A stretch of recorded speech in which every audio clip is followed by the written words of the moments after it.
Mohon maaf untuk setiap hati yang mungkin kecewa, untuk setiap harapan yang mungkin belum bisa terwujud, untuk setiap cita-cita yang mungkin belum bisa tergapai. Terakhir, kepada Presiden terpilih Bapak Jenderal TNI Purnawirawan Prabowo Subianto. Tahun depan, insya Allah Bapak yang akan menyampaikan pidato kenegaraan. Bismillahirrahmanirrahim. Assalamualaikum warahmatullahi wabarakatuh.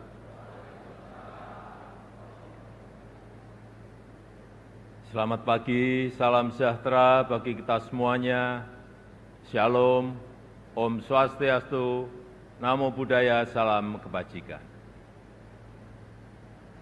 Yang saya hormati Wakil Presiden Republik Indonesia, Bapak Profesor Dr. Kiai Haji Ma'ruf Amin, beserta Ibu Hajah Wuri Ma'ruf Amin.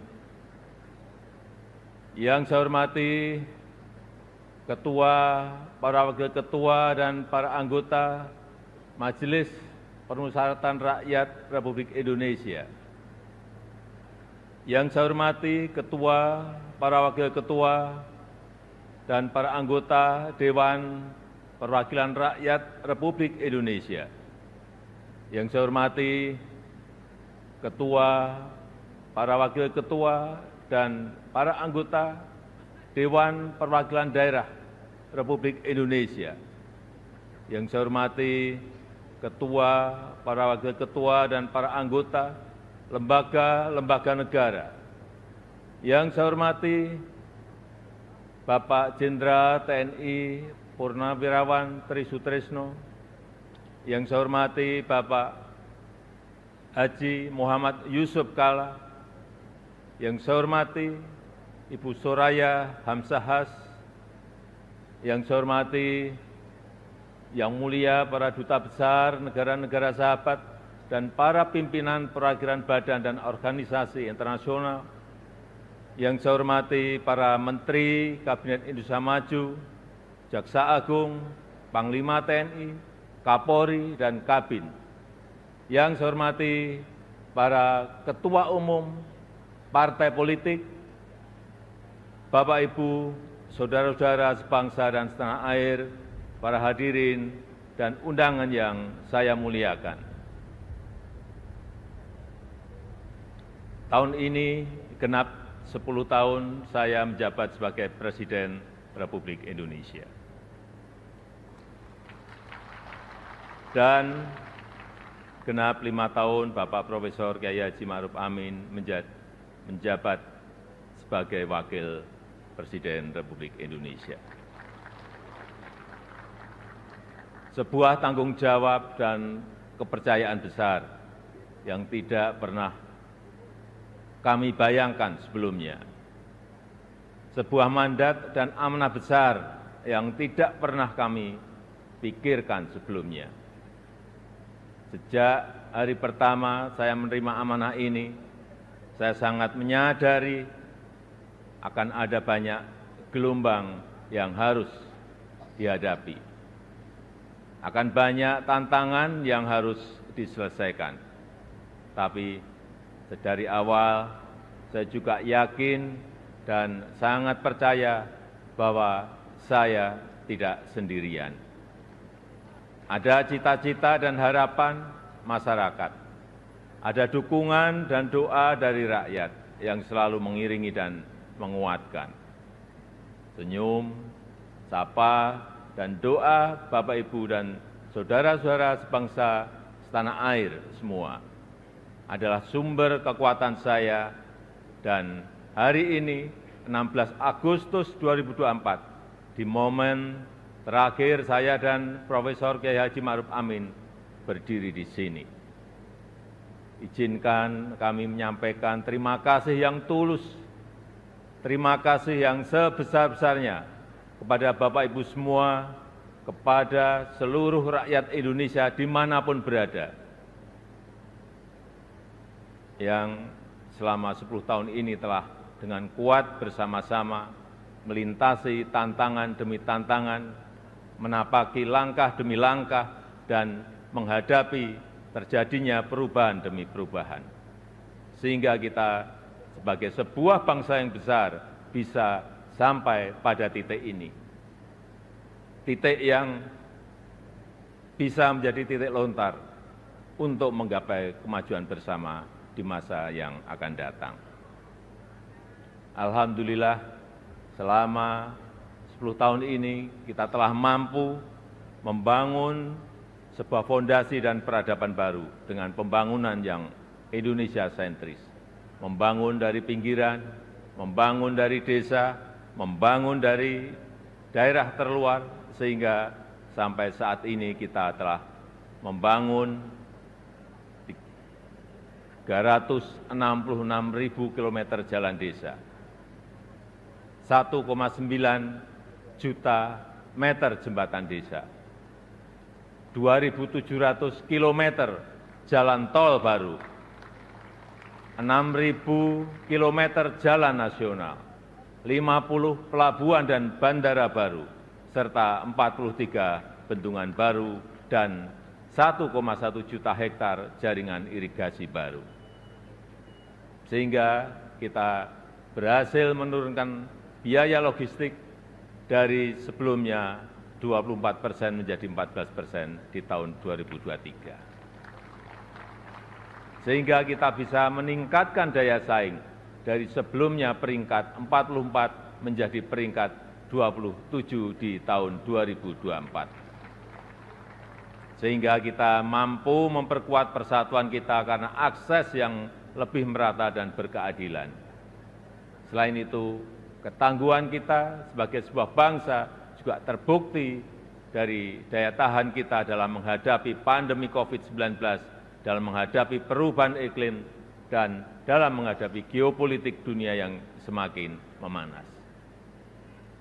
Patut kita syukuri, alhamdulillah, Indonesia merupakan satu dari sedikit negara yang mampu pulih lebih cepat, bahkan terus bertumbuh. Pertumbuhan ekonomi kita terjaga di kisaran 5%, walau banyak negara tidak tumbuh, bahkan melambat. Wilayah Indonesia Timur seperti Papua dan Maluku justru mampu tumbuh di atas 6%, dan Maluku Utara mampu tumbuh di atas 20%.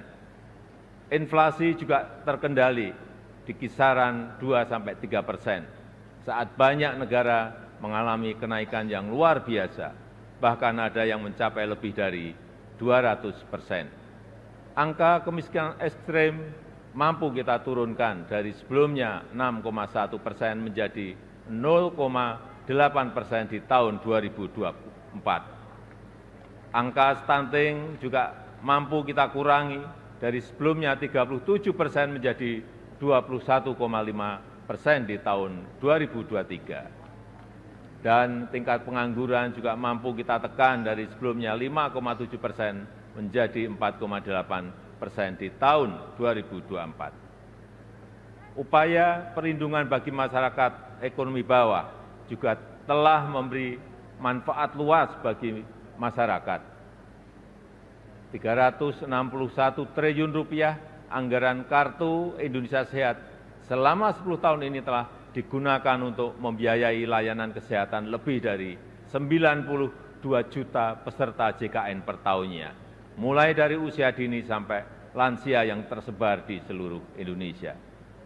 113 triliun rupiah anggaran Kartu Indonesia Pintar selama 10 tahun ini telah digunakan untuk pendidikan lebih dari 20 juta siswa per tahun mulai dari SD sampai SMA, SMK di seluruh tanah air Indonesia. 225 triliun rupiah anggaran program Keluarga Harapan selama 10 tahun telah dimanfaatkan untuk meningkatkan ekonomi sekitar 10 juta keluarga kurang mampu per tahunnya. Dan 60,3 triliun rupiah anggaran prakerja selama 5 tahun telah dimanfaatkan untuk menambah keahlian 18,8 juta pekerja yang tersebar di seluruh tanah air Indonesia. Ini adalah pembangunan yang kita cita-citakan bersama, pembangunan yang menyentuh semua lapisan masyarakat, pembangunan yang memberi dampak bagi masyarakat luas, dan pembangunan yang membuka peluang untuk tumbuh bersama-sama. Bapak, Ibu, saudara-saudara sebangsa dan setanah air, di sisi lain kita juga telah mengambil langkah besar untuk meningkatkan produktivitas dan nilai tambah dengan tidak lagi mengekspor bahan mentah, tapi mengolahnya dulu di dalam negeri. Walau banyak negara lain yang menggugat, menentang, bahkan berusaha menggagalkan, tapi kita sebagai sebuah bangsa yang berdaulat, sebagai bangsa yang besar, kita tidak goyah bahkan terus maju untuk melangkah. Dimulai dari nikel, boksit, dan tembaga yang akan dilanjutkan dengan timah, serta sektor potensial lainnya seperti perkebunan, pertanian, dan kelautan. Alhamdulillah, sampai saat ini telah terbangun smelter dan industri pengolahan untuk nikel, boksit, dan tembaga yang membuka lebih dari 200.000 lapangan kerja dan meningkatkan pendapatan negara lebih dari 158 triliun rupiah selama 8 tahun ini. Kita ingin kekayaan yang ada di negeri ini, anugerah Allah Subhanahu wa Ta'ala untuk negeri ini dapat dikelola sebesar-besarnya untuk kepentingan rakyat, dapat dimanfaatkan semaksimalnya untuk kesejahteraan rakyat. Oleh sebab itu, kita juga telah mengambil aset kita kembali yang selama puluhan tahun dikelola oleh pihak asing, yang selama puluhan tahun diambil manfaat besarnya oleh pihak asing, seperti Freeport, Blok Rokan, dan Newmont. Alhamdulillah, semuanya itu bisa kita ambil alih kembali. Selain itu, di saat dunia mulai mengarahkan masa depannya ke ekonomi hijau, Indonesia juga tidak ingin kehilangan momentum ini, karena Indonesia memiliki potensi besar di sektor energi hijau, yaitu sekitar kurang lebih 3.600 gigawatt, baik dari energi air, angin, matahari, panas bumi, gelombang laut, dan bioenergi.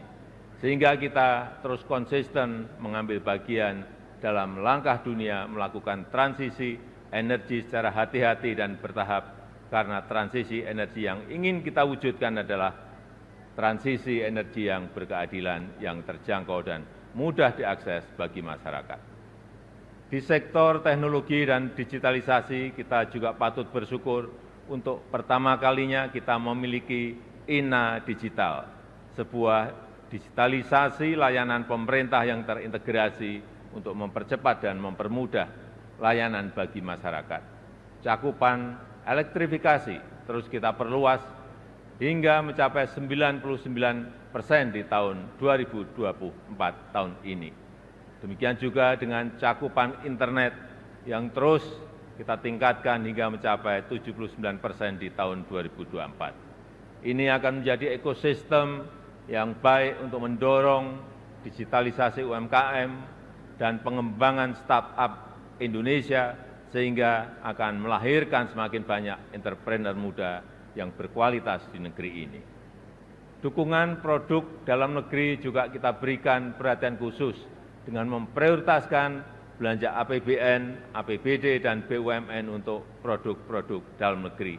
Karena kita ingin apa yang berasal dari rakyat dapat kembali ke rakyat dan bermanfaat maksimal untuk rakyat. Di bidang hukum, kita juga patut bersyukur setelah 79 tahun merdeka, akhirnya kita memiliki kitab undang-undang hukum pidana yang baru. Sebagai upaya memodernisasi hukum Indonesia, serta Undang-Undang Cipta Kerja yang merevisi 80 undang-undang dan 1.200 pasal. Sebagai upaya untuk menderegulasi peraturan yang tumpang tindih. Kita juga sudah memiliki undang-undang tindak pidana kekerasan seksual untuk memberikan perlindungan yang nyata, yang kuat, terutama bagi perempuan dan anak-anak. Bapak, Ibu, dan saudara-saudara sekalian sebangsa dan setanah air, ini adalah hasil kerja keras kita bersama. Ini adalah fondasi besar kita bersama. Ini adalah bukti bahwa persatuan kita, bahwa kerukunan kita, bahwa kerja keras dan kegotong royongan kita dapat membawa Indonesia melompat lebih tinggi lagi. Oleh sebab itu, saya sangat menghargai, sangat mengapresiasi dukungan dan kerjasama seluruh lembaga negara dalam menopang lompatan kemajuan Indonesia. Mulai dari MPR RI yang telah berperan aktif memperkokoh ideologi negara, memperdalam rencana penyusunan pokok-pokok haluan negara dan menjaga silaturahmi antar tokoh-tokoh bangsa. DPR RI yang telah menjalankan fungsi legislasi, menjalankan fungsi penganggaran dan pengawasan, merumuskan RAPBN 2025 untuk suksesi transisi pemerintahan dan menyelesaikan banyak undang-undang strategis, seperti Undang-Undang Ibu Kota Negara, Undang-Undang Daerah Khusus Jakarta, Undang-Undang Informasi dan Transaksi Elektronik, Undang-Undang Aparatur Sipil Negara, dan Undang-Undang Kesejahteraan Ibu dan Anak. DPD RI yang terus mengawal kemandirian daerah otonom, menginisiasi inisiatif perancangan legislasi, melakukan pengawasan pelaksanaan undang-undang dan perda, serta memberi perhatian khusus terkait agraria dan pangan. Begitu juga dengan BPKRI yang telah mengawasi penggunaan anggaran negara serta memperkokoh kepercayaan dan kepemimpinan Indonesia di dunia internasional melalui keaktifannya dalam organisasi dan forum-forum internasional. MKRI yang telah menangani lebih dari 202 perkara pengujian undang-undang dan mengadili sengketa pemilu, serta Mahkamah Agung RI beserta lembaga peradilan di bawahnya yang mengadili dan melakukan penguatan restoratif justice untuk menyelaraskan kepentingan korban dan pertanggungjawaban terdakwa tanpa melalui pemidanaan.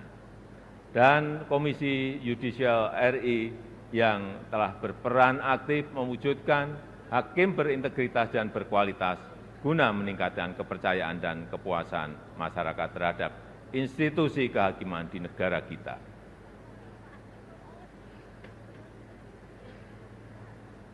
Bapak, Ibu, saudara-saudara sebangsa dan setanah air,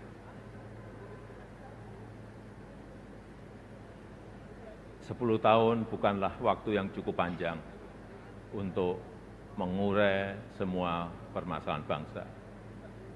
Saya sangat menyadari bahwa sebagai pribadi yang jauh dari kata sempurna, sebagai insan yang tumbuh dalam keterbatasan, dan sebagai manusia yang jauh dari kata istimewa, sangat mungkin ada yang luput dari pandangan saya. Sangat mungkin ada celah dari langkah-langkah yang saya ambil. Dan sangat mungkin banyak kealpaan dalam diri saya. Oleh sebab itu, di penghujung masa jabatan ini, izinkan saya menyampaikan suara nurani terdalam kepada Bapak, Ibu, dan saudara-saudara sebangsa tanah air, kepada seluruh rakyat Indonesia, tidak terkecuali satupun. Saya dan Profesor Kiai Haji Ma'ruf Amin mohon maaf untuk setiap hati yang mungkin kecewa, untuk setiap harapan yang mungkin belum bisa terwujud, untuk setiap cita-cita yang mungkin belum bisa tergapai. Sekali lagi kami mohon maaf. Kami mohon maaf.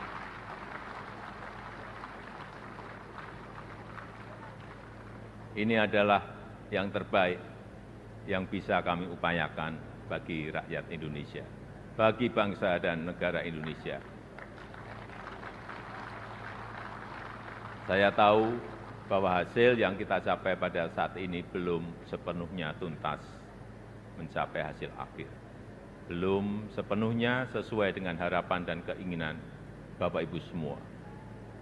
Namun, saya yakin dan percaya dengan persatuan dan kerjasama kita, dengan keberlanjutan yang terjaga, Indonesia sebagai negara yang kuat dan berdaulat akan mampu melompat dan menggapai cita-cita Indonesia emas di tahun 2045. Terakhir, kepada Presiden terpilih Bapak Jenderal TNI Purnawirawan Prabowo Subianto.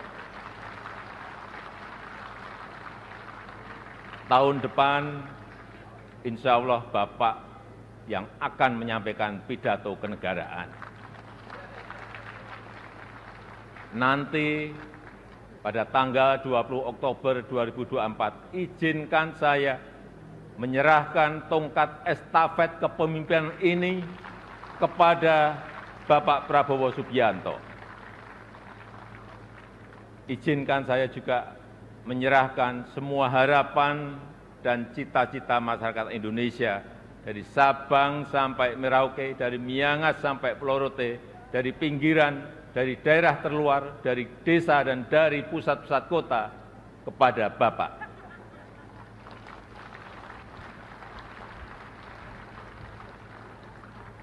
Semoga Allah SWT, Tuhan yang Maha Kuasa, senantiasa memberikan petunjuk dan kemudahan bagi bangsa Indonesia dalam kepemimpinan Presiden Prabowo Subianto pada pemerintahan periode mendatang. Dirgahayu Republik Indonesia, Dirgahayu Negeri Pancasila, merdeka! Merdeka! Merdeka! Terima kasih. Wassalamualaikum warahmatullahi wabarakatuh. Om Santi Santi Santi Om. Namo Buddhaya. Salam kebajikan. Terima kasih.